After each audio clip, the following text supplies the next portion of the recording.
morning. Welcome back to Sister Baker's Homestead. I thought I would take you along for a day in the life today. There's quite a few things going on. We woke up and Seal's eye, Seal is our cat, Seal's eye is swollen.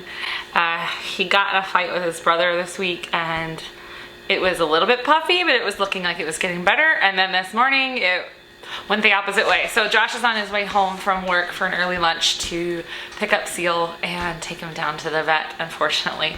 But hopefully it will be, you know, maybe some antibiotics or something and he'll be okay. So fingers crossed that it's not damage to the eye, but just maybe a little infection from the claw or something.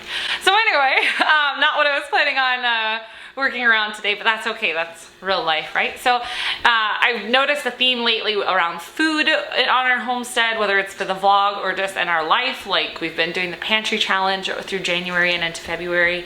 We had ambitions to go for 2 full months, but as the pantry and freezers start to empty, as uncertainty around grocery prices are rising, we just felt like maybe we were kind of coming to the end of our pantry challenge. So we made it about 5.5 weeks. And I say about because we had a few little purchases throughout that we knew we probably would. Like Josh drinks milk powder in his coffee every morning, and so I picked up milk powder. We bought a frozen pizza, things like that. But we managed to save just shy of 1 month's worth of grocery bill in 5.5 weeks. So I got the opportunity this week to go to the city. I'm not a city driver. I can do it, I just don't like doing it. And if I can avoid doing it, I do. So we don't go very often.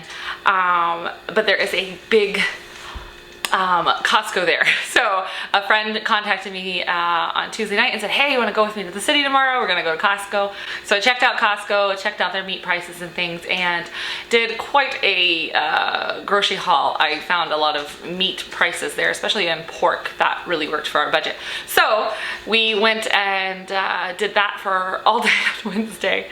And let me tell you, yesterday I was pooped, but it was well worth it. It was a great time with a friend and much needed just to get out of the house. And it was a great opportunity to buy affordable meat and bulk baking spices.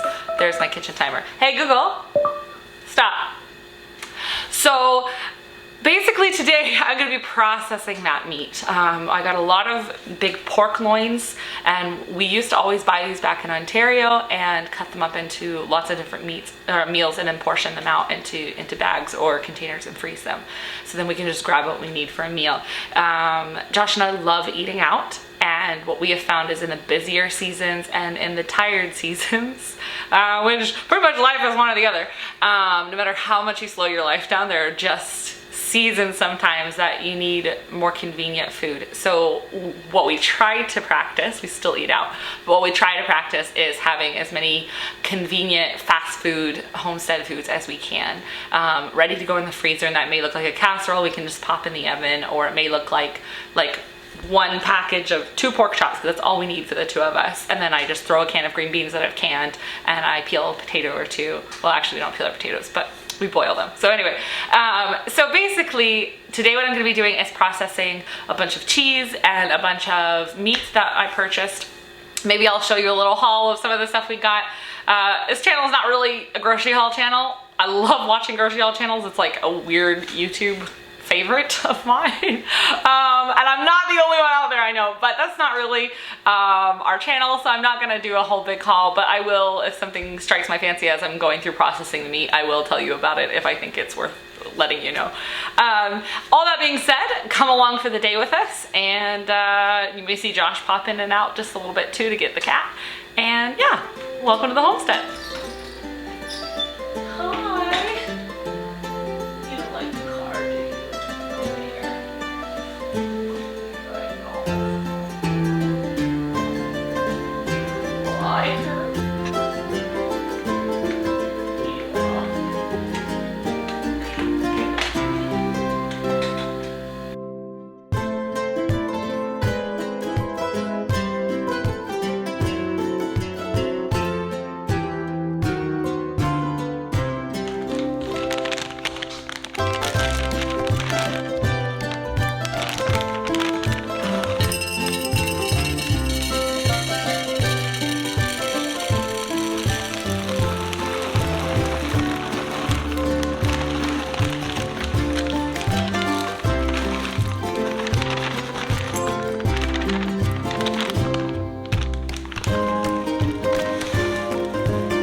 So one of the first things I did was cook up a big batch of ground beef.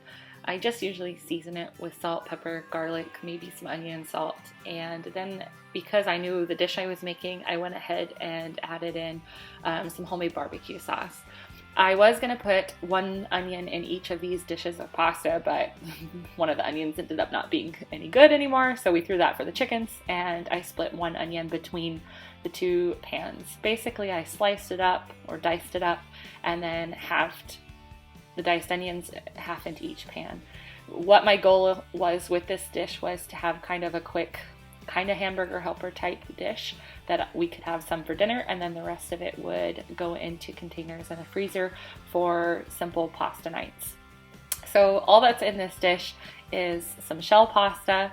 What I did learn when reheating it is that next time I will undercook the noodles just a little bit, so that way when I reheat it, it's not softening them up even more, it's getting them more to a regular cooked texture. So basically all that's in here is cooked shell pasta, half an onion in each pan, a generous amount of homemade barbecue sauce. You could definitely put pasta sauce in here instead, but we enjoy the barbecue sauce flavor. And then I gave that a good stir, and then I added some handfuls of cheese. You can use any kind of cheese you want. I think in this dish I used mozzarella and a little bit of cheddar. And then I dumped in my cooked and pre-seasoned meat and mixed that all in. And then I just baked it at 350 for probably 15-20 minutes, and I gave it a little stir in between just so that way it could kind of mix together and everything was heating evenly. Everything's already cooked at this point, so it's basically just to kind of melt the cheese. And then I took it out, let it cool, and we had some for dinner, and then I pre-portioned it into containers and put it in the freezer.